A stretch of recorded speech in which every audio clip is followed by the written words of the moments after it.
ಮಾನ ಮರ್ಯಾದೆ ಎರಡೂ ಇಲ್ಲ. ಯಾಕಂದ್ರೆ ಇವತ್ತು ಅದೃಷ್ಟಿಯಾಗಿದೆ. ಇವರೇನು ಜನ ಇವ್ರಿಗೆ ಕಳಿಸಿದರೆ ಆಯ್ಕೆ ಮಾಡಿ ಇಲ್ಲಿ ಜನರ ಸಮಸ್ಯೆಗಳನ್ನು ಆಲಿಸಿ ಕಳಿಸಿದ್ರೆ ಇಲ್ಲಿ ಬಂದು ದೊಂಬರಾಟ ಆಡ್ತಾ ಇದ್ದಾರೆ ಇವರು. ಇವರಿಗೆ ಈ ರಾಜ್ಯ ಜನ ಇದಾಗತ್ತೆ ಇಲ್ಲ, ರಾಜ್ಯ ಜನ ಹಿತಾಗತ್ತೆ ಇಲ್ಲ ಇವರಿಗೆ. ರೈತರು ಬಡವರ ಬಗ್ಗೆ ಕಾಳಜಿ ಇಲ್ಲ. ಬರೀ ಇವರು ಅಧಿಕಾರದಲ್ಲಿದ್ದಾಗ ಕೋವಿಡ್ ಅಲ್ಲಿ ಸಾವಿರಾರು ಕೋಟಿ ಭ್ರಷ್ಟಾಚಾರ ಮಾಡಿದ್ರು, ಭೂಮಿ ನಿಗಮದಲ್ಲಿ ಭ್ರಷ್ಟಾಚಾರ ಮಾಡಿದ್ರು, ಮತ್ತೆ ಭ್ರಷ್ಟಾಚಾರ ಮಾಡಿದ್ರು.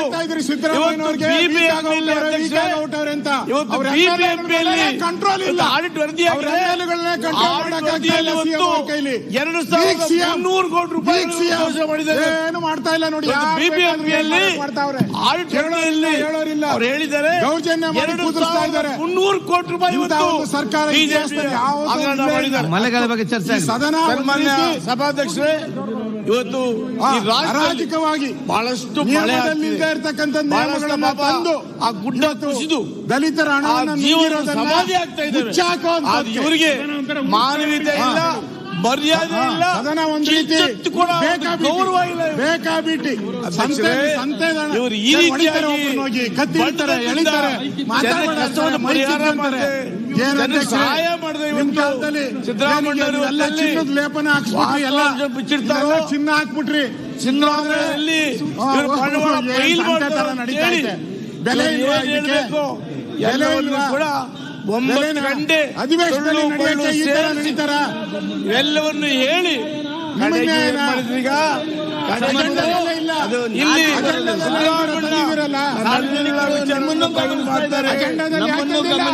ಮಾನ ಮರ್ಯಾದೆ ಹೋಗುತ್ತೆ.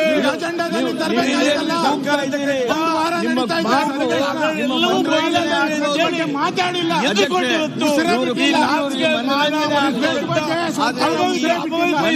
ಘನತೆಯನ್ನ ಎಚ್ಚರಿಕೆ ಇವ್ರಿಗೆ ಇರ್ಬೇಕು. ಜೆಡಿಎಸ್ ಜಾತ್ಯತೀತ ಅಂತ ಹೇಳೋದು ಅಲ್ಲ. ಈಗ ಬಲೆಗಳ ಬಗ್ಗೆ ಮಾತಾಡಿ ಮರ್ಯಾದೆ ಇಲ್ಲ, ಅಧಿಕಾರಕ್ಕೋಸ್ಕರ ಬಾಯಿ ನಿಮಗೆ ಮರ್ಯಾದೆ ಇದೆ ಅಲ್ಲ ರೀ.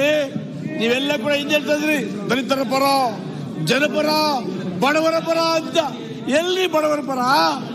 ಜನ ಬರಗಾಲ ಬಂದು ಇವತ್ತು ಒಂದು ಕಡೆ ಬರಗಾಲ ಆದ್ರೆ ಒಂದು ಕಡೆ ಮಳೆ ಹೆಚ್ಚಾಗಿ ಇವತ್ತು ಜನ, ಜಾನುವಾರುಗಳು, ಕುಟುಂಬಗಳು ಮಣ್ಣು ಪಾಲಾಗ್ತಾ ಇದ್ದೇವೆ. ನಿಮಗೆ ಹೃದಯ ಇಲ್ಲ, ನಿಮಗೆ ಮನುಷ್ಯತ್ವ ಇಲ್ವ ಇವತ್ತು ನಿಮಗೆ?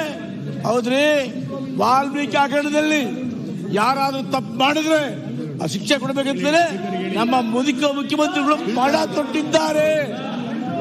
ನಿಮಗೆ ಆ ಬಗ್ಗೆ ಇಲ್ಲ. ಇವತ್ತು ಕೂಡ ನೀವು ಹೇಳ್ತಿರಲ್ಲ 180 ಕೋಟಿ ಅಲ್ಲ, ಅದು ಎಲ್ಲ ರಿಕ್ವೈರಿ ಮಾಡಿದ್ದೀವಿ. ಇವತ್ತು SIT ಅವರು ಸಮಗ್ರವಾಗಿ ತನಿಖೆ ಮಾಡಲಿಕ್ಕೆ ಬದ್ಧರಾಗಿದ್ದಾರೆ. ನಿಮಗೆ ಎಲ್ಲಿ SIT ಅವರು ತನಿಖೆ ಮಾಡಿ ಹಣವನ್ನು ವಸೂಲಿ ಮಾಡಿ ಸರ್ಕಾರಕ್ಕೆ ಗೌರವ ತಂದುಕೊಡ್ತಾರೆ ಅಂತೇಳಿ ಭಯಪಟ್ಟು ಇವತ್ತು ನಾಚಿಕೆ ಬಂದು ಧರಣಿ ಮಾಡ್ತಾ ಇದ್ದೀರಿ. ನೀವು ಇವತ್ತು ನಮ್ಮನ್ನ ಈ ರಾಜ್ಯದಲ್ಲಿ ಜನ ಆರಿಸ್ಕೊಳ್ತಕ್ಕಂಥದ್ದು ಜನರಿಗೆ ಅನುಕೂಲ ಮಾಡಲಿ ಅಂತ ಇಲ್ಲಿ ಬಂದು ಮಾಡ್ತಾ ಇರೋರು ನೀವು. ಈಶ್ವರ್ಗೆ ಮಾತಾಡಕ್ಕೆ ಅವಕಾಶ ನಿಮ್ಮ ಸ್ವಾರ್ಥಕ್ಕೋಸ್ಕರ ಟ್ಯಾಲೆಂಟ್ ಐತೆ, ಸ್ವಾರ್ಥಕ್ಕೋಸ್ಕರ ಬಂದು ಹೇಳ್ತಾರೆ ಟ್ಯಾಲೆಂಟ್ ಐತೆ. ರಾಜ್ಯದಲ್ಲಿ ದೌರ್ಜನ್ಯಕ್ಕೆ ಸ್ವಾಮಿ ಅಶೋಕಣ್ಣವರೇ, ಗೂಂಡಾಗಿರಿ ಅಂಕಿ ಅಂಶಗಳು ತೆಗೆದು ನೋಡಿ ನೀವು. ಪ್ರತಿ ಕ್ಷೇತ್ರ ಕೂಡ ಅನುದಾನ ಕೊಟ್ಟಿದೆ, ಯಾವುದೇ ಕಾಮಗಾರಿ ನಿಂತಿಲ್ಲ. ಇವತ್ತು ನಿಮ್ಮ ಬಿಜೆಪಿ ಅವಧಿಯಲ್ಲಿ ಸಂವಿಧಾನದ ಬಗ್ಗೆ ಮಾತಾಡೋದನ್ನೆಲ್ಲ ಕಿತ್ಕೊಂತಿರಲ್ಲ. ಸಂವಿಧಾನದ ಪಾಠ ಬಂದ ತಕ್ಷಣ ಮಾತಾಡಕ್ಕೆ ಅವಕಾಶ ಕೊಡದೆ ಕಿತ್ಕೊಂತಿರಲ್ಲ. ಬಿಜೆಪಿ ಅವಧಿಯಲ್ಲಿ ರೂಲಿಂಗ್ ಪಾರ್ಟಿ, ಕನಿಷ್ಠ ಪಕ್ಷ 4 ವರ್ಷಗಳಲ್ಲಿ ಒಂದೇ ಒಂದು ಮನೆ ಕೊಡ್ಲಿಲ್ಲ ಇವರು. 4 ವರ್ಷಗಳಲ್ಲಿ ಇವರು ಸರ್ಕಾರದಲ್ಲಿ ಕುಡಿಯೋ ನೀರು ಕೂಡ ಯೋಗ್ಯ ಇರಲಿಲ್ಲ ಇವರಿಗೆ. ಸಿದ್ದರಾಮಯ್ಯ 13ರಲ್ಲಿ ಮುಖ್ಯಮಂತ್ರಿ ಆದ ಬಂದ ಮೇಲೆ ಇವತ್ತು ಇಡೀ ಕರ್ನಾಟಕ ರಾಜ್ಯದಂತ ಜನ ಸುಭಿಕ್ಷವಾಗಿದ್ದಾರೆ.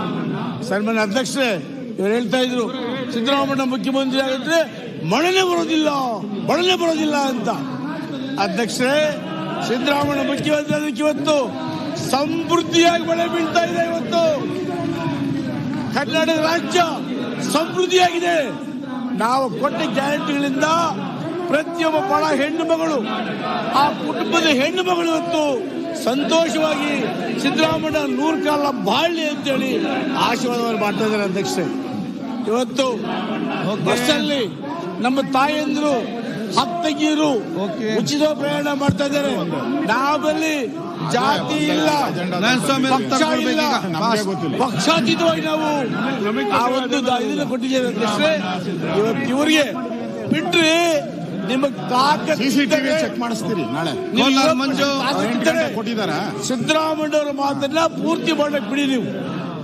ಸಿದ್ದರಾಮಯ್ಯ ಮಾತನ್ನ ಪೂರ್ತಿ ಮಾಡಕ್ ಬಿಡಿ ನೀವು. ಸಿದ್ದರಾಮಯ್ಯ ಅಂಕಿ ಅಂಶಗಳ ಸಮಾಜ ನಿಮ್ಮ ಸರ್ಕಾರದಲ್ಲಿ ಏನೇನು ಭ್ರಷ್ಟಾಚಾರ ಆಗಿದೆ ಎಲ್ಲವನ್ನು ಬಯಲು ತೆಗಿತೀವಿ. ಬಂಗಾರಪೇಟೆಗೂ ದುಡ್ಡಿಲ್ಲ ನೋಡಿ, ಈ ರಾಜ್ಯದಲ್ಲಿ, ಈ ಭಾರತ ದೇಶದಲ್ಲಿ ಬಿಜೆಪಿ ಆಡಳಿತ ಮಾಡತಕ್ಕಂಥ ಪಕ್ಷದ ದೇಶಗಳಲ್ಲಿ ಇವತ್ತು ಒಂದು ಗ್ಯಾರಂಟಿ ಇಲ್ಲ. ಎಲ್ಲರಿಗೂ ಚಂಪು, ಮೋದಿ ಚಂಪು ಎಲ್ಲರಿಗೂ. ಸ್ವಾಮಿ, ಆದ್ರೆ ಸಿದ್ದರಾಮಯ್ಯ ಇವತ್ತು ಜನಪರವಾಗಿ, ರೈತ ಪರವಾಗಿ, ಬಡವರ ಪರವಾಗಿ, ಎಲ್ಲ ಸಮುದಾಯಗಳ ಪರವಾಗಿ ಕೆಲಸ ಮಾಡ್ತಕ್ಕಂಥ ಯಾರಾದ್ರೂ ಈ ಭಾರತ ದೇಶದಲ್ಲಿ ಇದ್ರೆ ಸಿದ್ದರಾಮಯ್ಯ. ನಿಮಗೆ ನಿಮ್ಮಲ್ಲಿ ನಾಯಕರೇ ಇಲ್ಲ ರೀ. ಕೇಳ್ರಿ, ವಿರೋಧ ಪಕ್ಷದಲ್ಲಿ ನಾಯಕರೇ ಇಲ್ಲ, ವಿರೋಧ ಪಕ್ಷದಲ್ಲಿ ನಾಯಕರೇ ಇಲ್ಲ, ಲೀಡ್ರೇ ಇಲ್ಲ. ಅನಿಲ್ ಚಿಕ್ಕಮಾದು,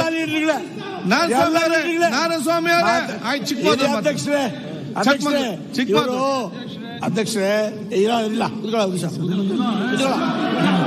ಈ ಸದನದಲ್ಲಿ ನಾರಾಯಣ ಸ್ವಾಮಿ ಅವರೇ ಎಲ್ಲ ಮಾತಾಡ್ಬೇಕು, ಮುಗಿಸ್ಬೇಕು. ಅಧ್ಯಕ್ಷರೇ, ಬಿಜೆಪಿಯವರಿಗೆ ಜನಪರವಾದ ಇದು ಅಗತ್ಯ ಇಲ್ಲ. ಜನರ ಸಮಸ್ಯೆಗಳನ್ನ ಪರಿಹಾರ ಮಾಡಬೇಕನ್ನೋ ಅವರಿಗೆ ಪ್ರತಿಜ್ಞೆ ಇಲ್ಲ. ಅವ್ರಿಗೆ ಏನಿದ್ರು ಕೂಡ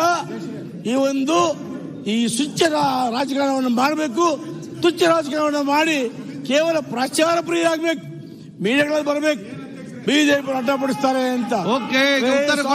ಸರ್ಕಾರಕ್ಕೆ 187 ಕೋಟಿ ಸಿದ್ದರಾಮಯ್ಯ ತಗೊಂಡಿದ್ದಾರೆ ಏನ್ರಿ? ಸಿದ್ದರಾಮಯ್ಯ ಅಕೌಂಟ್ಗೆ ಹೋಗಿದ್ದೇನ್ರಿ? ನಿಮಗೆ ನಾಶ ಬಾಣವರಿಗಿರುವ ನಿಮಗೆ ಏನು ಹೇಳ್ತೀರಿ ನೀವು? ನಿಮಗ್ ತಾಕತ್ತಿದ್ದರೆ ಮಾತಾಡ್ಲಿಕ್ಕೆ ವಿರೋಧ ಪಕ್ಷದವರೇ, ಈ ಜೆಡಿಎಸ್ ಬಿಜೆಪಿ ಅಪವಿತ್ರ ಹೊಂದಿದ್ದಕ್ಕಿದ್ದವರೇ, ನಿಮಗೆ ತಾಕತ್ತಿದ್ದರೆ, ತಾಳ್ಮೆ ಇದ್ದರೆ, ಜನರ ಬಗ್ಗೆ ಕಾಳಜಿ ಇದ್ದರೆ ನೀವು ಕೂತ್ಕೊಳ್ಳಿ, ಚರ್ಚೆ ಮಾಡಿ. ಈ ರಾಜ್ಯದ ಜನರ ಬದುಕು ಬಂದ್ರೆ ನೀವು ಚರ್ಚೆ ಮಾಡಿ.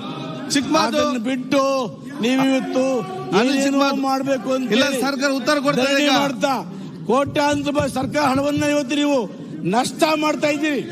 ಇದು ಯಾರ ಹಣ? ಜನರ ಹಣ. ಜನರ ಹಣವನ್ನು ನೀವು ನಷ್ಟ ಮಾಡ್ತಾ ಇದ್ದೀರಿ. ಇದು ನಿಮ್ಮ ಕರ್ನಾಟಕ ಆಗ್ತಕ್ಕಂಥ ಶಾಪ. ನಾನ್ ಸ್ವಾಮಿ ಆಯ್ತು, ಎಲ್ಲ ಮಾತಾಡಿದಿರಿ, ಎಲ್ಲ ಮಾತಾಡ್ಬೇಕಲ್ಲ, ಈಗ ಉತ್ತರ ಆಗ್ತದೆ. ಈ ಶಾಪ ಬಿಡೋದಿಲ್ಲ. ಮುಂದೆ ನೋಡಿಲ್ಲ ಕೂಡ ಮಾತಾಡಕ್ಕೆ ಬಿಜೆಪಿ ಈ ರಾಜ್ಯದಲ್ಲಿ ಅಧಿಕಾರ ಬರೋದಿಲ್ಲ. ಮುಂದೆ ನಡೀತಾ ಇದ್ರೆ ಸ್ಪೀಕರ್ ಅವರು ರಾಜ್ಯದ ಮೂಕರಾಗಿ ಸ್ಪೀಕರ್ ಕೂತಿದ್ದಾರೆ. ದೌರ್ಜನ್ಯ ನಡೀತಾ